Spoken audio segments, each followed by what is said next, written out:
یہ آواز جو ہوتی ہے اندر کی آواز، کئی لوگ تھوڑا بلند آواز سے بھی اندر کی آواز کی نشاندہی کرتے ہیں.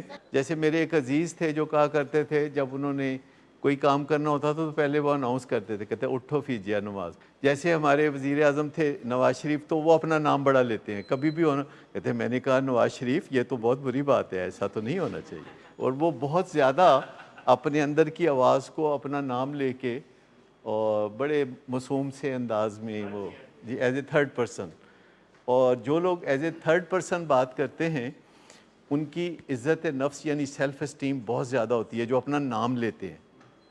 آپ نے دیکھا ہوگا کہ کچھ لوگ ہیں وہ اپنا نام لیتے ہیں، پھر وہ کہتے ہیں میں نے کہا محمد رشید یہ تو نہیں کرنا چاہیے تمہیں، یہ ایسا تو نہیں کرنا. تو نہیں سننی چاہیے.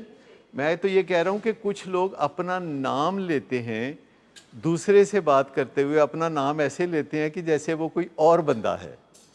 اور یہ نشانی ہوتی ہے ان لوگوں کی جن کی سیلف اسٹیم بہت ہائی ہوتی ہے، کیونکہ وہ اپنے نام کی عزت کرتے ہیں، اس لیے بار بار وہ اپنا نام لیتے ہیں.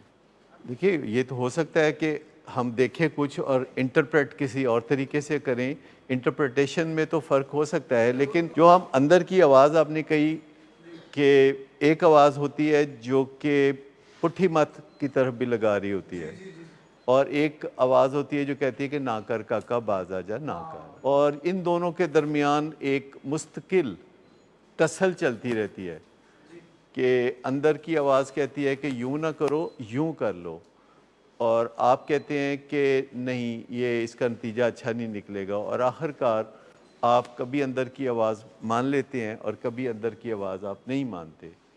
لیکن یہ جو جنگ چلتی رہتی ہے یہ کبھی نہ کبھی جنگ پھر ٹھنڈی بھی ہو جاتی ہے، جب آپ کے اندر جو اصل میں آپ کا جو ضمیر ہے جسے ہم کہتے ہیں، یا جو ماسٹر مائنڈ ہے، تو ماسٹر مائنڈ کی جب مانی جانے لگتی ہے، جب ماسٹر مائنڈ کا حکم چلنے لگتا ہے، جب ماسٹر مائنڈ کوئی بات کرتا ہے تو وہی بات پھر کرتے ہیں آپ، تو اس کو ہم پھر کہتے ہیں کہ نفس مطمئن ہو گیا. اور ہماری زندگی کا مقصد اصل میں نفس مطمئن ہونا ہے، نفس مطمئن.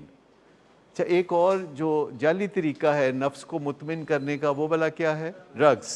ایسے بس نفس مطمئن. لیکن اس کا ہوتا کیا ہے کہ آپ اپنے نفس کو مطمئن کرنے کی کوششیں کرتے ہیں ڈرگس سے، اور تھوڑی تھوڑی دیر کے بعد نفس پھر مطمئن نہیں رہتا، ڈرگس کا اثر نہیں رہتا اور آپ کو فردر ڈرگس کی ضرورت پڑتی ہے. وہ ایسے ہی ہے جیسے کہ آپ کسی ایسے ایسکلیٹر پہ اوپر چڑھ رہے ہیں جو کہ ایکچولی نیچے کی طرف جا رہا ہے، اور آپ اس کے اوپر چڑھ رہے ہیں اور آپ کو لگ رہا ہے کہ کوئی بات بن رہی ہے، لیکن ذرا آپ سست ہوتے ہیں تو پھر واپس آپ نیچے کی طرف جاتے ہیں. تو جو نفس مطمئن ہے وہ ایسے ایسکلیٹر پہ آپ ہوتے ہیں کہ جو اوپر کی ہی طرف جا رہا ہے، اور آپ بھی اس پہ تھوڑا تھوڑا اوپر جا رہے ہیں. اس میں پھر آپ وقت گزرنے کے ساتھ ساتھ اوپر اوپر اوپر بہتر کی طرف جاتے ہیں، کیونکہ اس میں ڈرگس کا اور نشے کا کوئی رول نہیں ہوتا.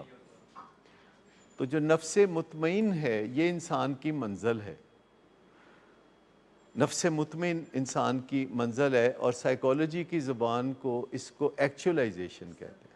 سیلف ایکچولائزیشن یعنی آپ اپنے آپ کو ایکچولائز کر رہے ہو، بہتر سے بہتر بنا رہے ہو. یعنی توقع رکھی جاتی ہے کہ جب بندے کی ایج زیادہ ہوگی تو اس کا نفس مطمئن ہوگا.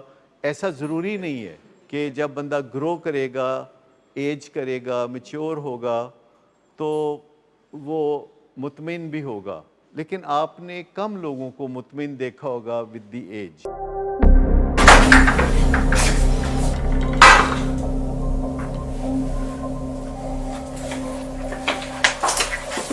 آج پھر پی کر آئے ہو؟ میرا نہیں تو ان بچوں کا ہی خیال کر لو. بند کرو تم اپنی بکواس. لیکن تم اپنی گھٹیا کو تو سے باز مت آنا. تم ہو ہی گھٹیا انسان. تم ہوتی کون ہو مجھے روکنے والی؟ تمہارے باپ کے مال کی پیتا ہوں کیا؟